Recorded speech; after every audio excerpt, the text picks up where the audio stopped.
Leviticus 4 outlines the procedure for making sin offerings in ancient Israel. The chapter specifies different sin offerings for the high priest, the entire congregation, a ruler, and an ordinary individual. The type of sin offering and the procedure varied based on the status of the person and the nature of the sin committed. The sin offering involved bringing an unblemished animal, laying hands on its head to transfer the sin, and then sacrificing it before the Lord. The blood of the animal was sprinkled on the altar, and the remaining parts were dealt with in specific ways depending on the circumstances. The sin offering served as a means of atonement for unintentional sins and symbolized the need for forgiveness and reconciliation with God. While we no longer practice animal sacrifices, the principles from Leviticus 4 can be applied in our lives today.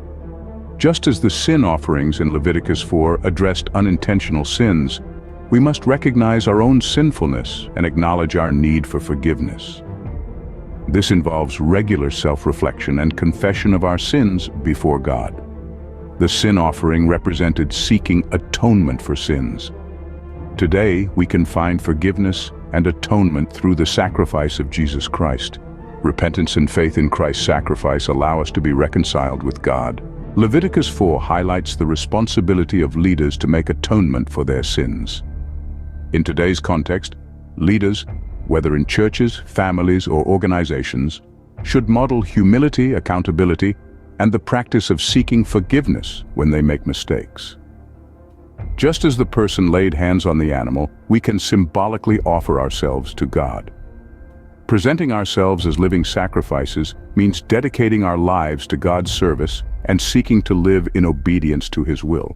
The sin offerings covered unintentional sins. Today we should be mindful of our actions and attitudes, even those we might not realize are sinful. Developing a sensitive conscience can lead us to seek forgiveness and growth in our faith. While we don't offer animal sacrifices, we can be thankful for Jesus Christ's ultimate sacrifice for our sins. His death and resurrection provide the basis for our forgiveness and salvation. In conclusion, Leviticus 4 emphasizes the need for atonement and forgiveness of sins, even those committed unintentionally. Although we no longer practice animal sacrifices, the principles of acknowledging sin, seeking repentance, offering ourselves to God, and recognizing Christ's sacrifice remain applicable in our lives today.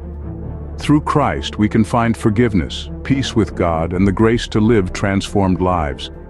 God bless you as you prepare for our next chapter. I am your servant in the Lord's vineyard, Evangelist Thomas.